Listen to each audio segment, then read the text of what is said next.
ইরানে ইসরায়েলের হামলা প্রসঙ্গে বিস্তারিত জানাতে নিউজ রুম থেকে যুক্ত হচ্ছেন আমাদের সহকর্মী অর্পণ মৈত্র। অর্পণ, ইরানে ইসরায়েলের হামলার পর ঠিক কতটা ক্ষতির সম্মুখীন হয়েছে ইরান, আমাদেরকে এ বিষয়ে বিস্তারিত তথ্য জানাবেন। আদ্রিতা, কিছুক্ষণ আগে আমাদের সহকর্মী সঞ্জিদা সিলভিয়ার যে প্রতিবেদন আপনি দেখলেন, সেখানে আপনি ব্যাপারটা দেখতে পেয়েছেন যে ইরানের স্থানীয় সময় ভোর 4টে নাগাদ ব্যাপক বিস্ফোরণে কেঁপে ওঠে তেহরান, রাজধানী তেহরান সহ আশপাশের এলাকা।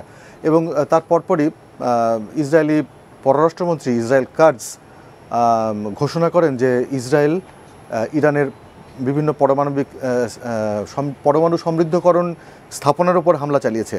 এবং একটা জিনিস এটা লক্ষণীয় যে বেশ কিছুদিন ধরেই ইরান তাদের পরমাণু সমৃদ্ধকরণের যে স্থাপনাগুলো ছিল সেই দিকে পশ্চিমা দেশ নজর রাখছিল যে তারা কি করে না করে, এবং এটা নিয়ে বেশ কিছুদিন ধরে জটিলতাও সৃষ্টি হয়েছিল ইরান এবং পশ্চিমা দেশগুলোর মধ্যে। এবং ধারণা করা হয়েছিল সেই সময়তে যে যদি ইরানের পরমাণু সমৃদ্ধকরণ স্থাপনাগুলোর উপর হামলা চালানো হয় তাহলে সেটা হয়তো পশ্চিমা কোনো দেশ হামলা চালাতে পারে। কিন্তু পরিস্থিতিতে যেটা দেখা যাচ্ছে যে বর্তমান উদ্ভূত পরিস্থিতিতে দেখা যাচ্ছে যে ইসরায়েল ইরানের পারমাণবিক সমৃদ্ধকরণ স্থাপনাগুলোর উপর হামলা চালালো, এবং এতে ইসরায়েলের দাবি যে এখানে তাদের রেভলিউশনারি গার্ড বা বিপ্লবী গার্ড প্রধান এবং 2জন পরমাণু বিজ্ঞানী মারা গেছেন। তারা যে এই ড্রোন এবং ক্ষেপণাস্ত্র হামলায় মারা গেছেন তাই নয়, বলা হচ্ছে আল জাজিরা প্রতিবেদনে বলা হয়েছে যে মোসাদ ইসরায়েলি গোয়েন্দা সংস্থা এই গুপ্ত হত্যাকাণ্ড চালিয়ে এই বিজ্ঞানী এবং রেভলিউশনারি গার্ড প্রধানকে হত্যা করেছে। এর আগেও যখন ইরানের সাবেক প্রেসিডেন্ট ইব্রাহিম রাইসি আজারবাইজান সফরে যে হেলিকপ্টার দুর্ঘটনায় মারা গেলেন, ইব্রাহিম রাইসির সেই মৃত্যুকে কেন্দ্র করেও কিন্তু নানা ধোঁয়াশা সৃষ্টি হয়েছিল যে এর পেছনে মোসাদ থাকতে পারে বা কিছু। ভীষণ এসে নিয়ে এলো মানিব্যাগ গ্যারান্টি অফার। 1 মাস ব্যবহার করে সন্তুষ্ট না হলে সম্পূর্ণ টাকা ফেরত। ইব্রাহিম রাইসির শেষকৃত্য অনুষ্ঠানে যখন যোগ দিতে তৎকালীন হামাস নেতা ইরানে গেছিলেন, ইসমাইল হানিয়া যখন ইরানে যান, তখন সেখানে যেও তিনি কিন্তু গুপ্ত হত্যার শিকার হন, এবং সেখানেও কিন্তু মোসাদ এই হত্যাকাণ্ড ঘটিয়েছিল। এখন ইরানের মধ্যে ঢুকে মোসাদ যে হত্যাকাণ্ডগুলো চালাচ্ছে এই ব্যাপারে কিন্তু এখন মোটামুটি নিশ্চিত। এই ঘটনার পরপরই ইসরায়েলের প্রধানমন্ত্রী বেনিয়ামিন নেতানিয়াহু বলেছেন যে ইসরায়েল এই হামলা অব্যাহত রাখবে এবং মুহুর্মুহু তারা আরও হামলা চালাবে। এর কারণ হিসেবে তিনি বলছেন যে ইরান যে কোনো দিন পরমাণু অস্ত্র তৈরি করতে সক্ষমতা অর্জন করতে পারে, সেইটা থামানোর জন্য বা ঠেকানোর জন্যই এই হামলা চালানো হচ্ছে।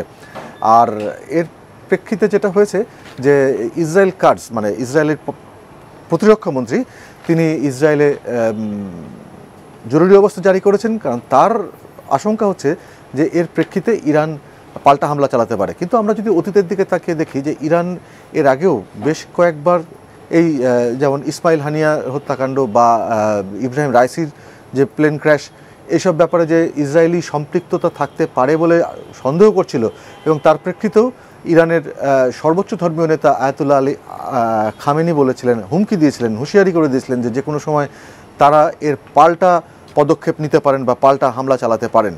কিন্তু আমরা যেটা লক্ষ্য করেছি বা সারা বিশ্ব যেটা দেখেছে, প্রত্যক্ষ করেছে যে এর আগে এ ধরনের হামলার শিকার হলেও ইরান কিন্তু পাল্টা হামলার কোনো ব্যবস্থা নিতে পারেনি বা নেয়নি।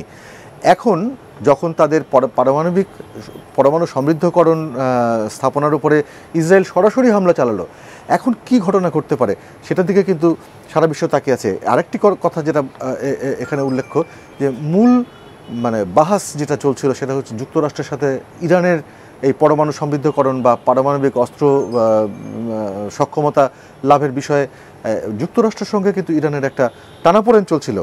এখন যুক্তরাষ্ট্র কিন্তু সম্পূর্ণভাবে অস্বীকার করছে যে না, তারা এই হামলার মধ্যে তারা সম্পৃক্ত নয় এবং তারা কখনোই ইসরায়েলকে এই হামলার ব্যাপারে উস্কানি দেয়নি বা কিছু করেনি।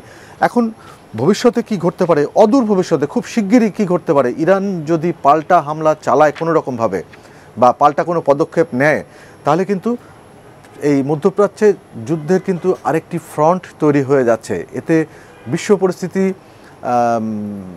যাকে বলা হয় ভূ রাজনৈতিক যে অবস্থান, সেই অবস্থানে কিন্তু আরেকটা মারাত্মক পরিস্থিতির সম্মুখীন হতে যাচ্ছে বিশ্ব। এখন পর্যন্ত আমার কাছে এই ছিল আদ্রিতা। আমরা পরবর্তীতে যদি আরও কোনো ডেভেলপমেন্ট থাকে আমরা আপনার মাধ্যমে জানানোর চেষ্টা করব।